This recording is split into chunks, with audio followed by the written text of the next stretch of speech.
But, Coach, something you wanted to hit on was the consequences of this game. Yes. You really were high on this for about a month coming into this one. And Dan Campbell, we heard him tell Kevin O'Connell after the game, we'll see you in 2 weeks. But the problem is the winner, as we talked to Jared Goff, is going to get 2 weeks off to prepare for that game. The loser, who is Minnesota, now has to go West Coast Monday night, do everything you can to win that game, and then come back here on a short week while the other team is rested up. That was what was on the line tonight, and that's why, Coach will have his guys ready, but it's a tough road for him. Yeah, Coach has been fantastic this year. Obviously, he was out of character tonight because once they get in the red zone, he's going for it on fourth down as opposed to taking the points. I look at the offensive line. The offensive line has been really good this year, Coach. But tonight we saw a lot of breakdowns. They couldn't run the ball. They couldn't give Sam Darnold a lot of time. And Sam Darnold, he's going to have to play well this next playoff game because now people start having doubts. Oh, is this the same Sam Darnold? So there's a lot of pressure on him to be able to come back and make it right. And the other thing from Kevin O'Connell's press conference, you have to give Aaron Glenn some credit. Kevin said, hey, it was physical on the outside. It was tough. It was man-to-man coverage. You and I probably thought that's not the way to go. You don't have the people to do that against these guys. Aaron had confidence in his corners. He said, go lock them down. We're going to get good pressure for you. Make them throw it a step early. They did it, and those Detroit defensive backs came Excellent through. point, because I said in the pregame, I said, hey, keep them safeties back, maybe play a little bit more zone, play kind of that bend but don't break defense, and Aaron Glenn was not going for it. And that's the thing. Jared Goff said it. They don't make any excuses on defense. They line up, they play. It's next man up, and it was just fantastic to watch. And if I'm an owner, I'm looking at Aaron Glenn and what he did with this defense against this offense, against one of the hottest quarterbacks in the NFL, and he completely shut him down. And those guys play for him because they respect him, they like him, they love him, they admire him. And it wasn't with a bunch of first-team All-Pros. It was with, as Jared said, the next Robinson. guy off the street, come in, learn what to do. We're going to put you in. We've got confidence in you, and build that confidence in the guys. And, Coach, the Vikings, they had scoring opportunities. I'm thinking about all their trips into the red area, some fourth down chances that they took that they didn't exactly come up aces. They are going to be flying back on this plane, looking at that first half red zone offense and saying, that's where we didn't come through. And they did. They had opportunities, and I think Detroit putting pressure on. Why are you passing the ball? Why don't you just kick the field goal? This is 4th and goal. Score some points. But That's that why was I an said opportunity there. Here's an opportunity over there. Just a little bit off because that pressure is there. Aaron Jones is probably going to catch that ball. Arm gets hit. And now we play zone this time. Nobody open.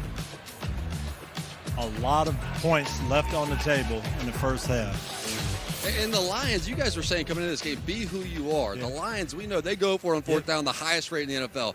The Vikings are the complete opposite of that. The fewest attempts on fourth down. And tonight was different. Yeah, Kevin told me that on Friday. He said, my tendency is going to be, I know this offense of Detroit can score. I can't get out of character. I can't do what I shouldn't do. I've got to do what we always do. And I think a couple times, rather than take the points, I think he did say, this. I've got to do something different. He got out of character, and in these games, and that just shows his inexperience as a head coach.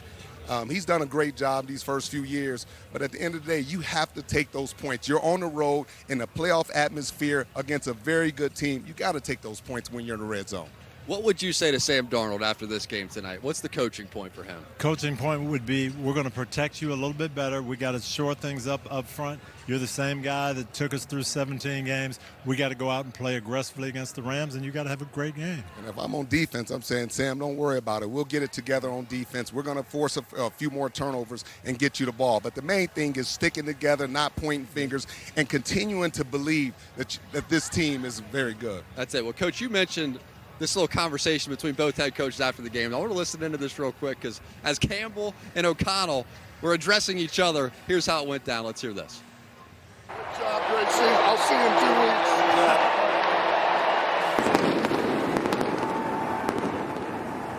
So it's pretty simple. He said, I'll see you in a couple of weeks, right, Coach? They know. And both coaches, as much as you don't want to talk about it and you want to just say, oh, it's just one game, you know what the stakes are. And they both know, hey, one of us was going to be the 1, one of us is going to be the 5.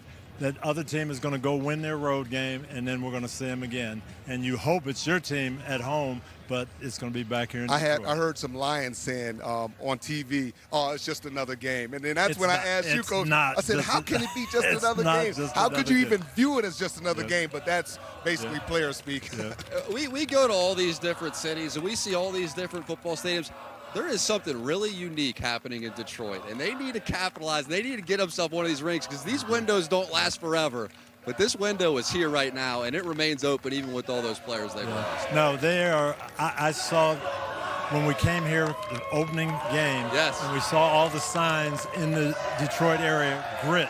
And that's what Dan Campbell has brought, that saying, and we saw that grit tonight. They played on the West Coast on Monday night.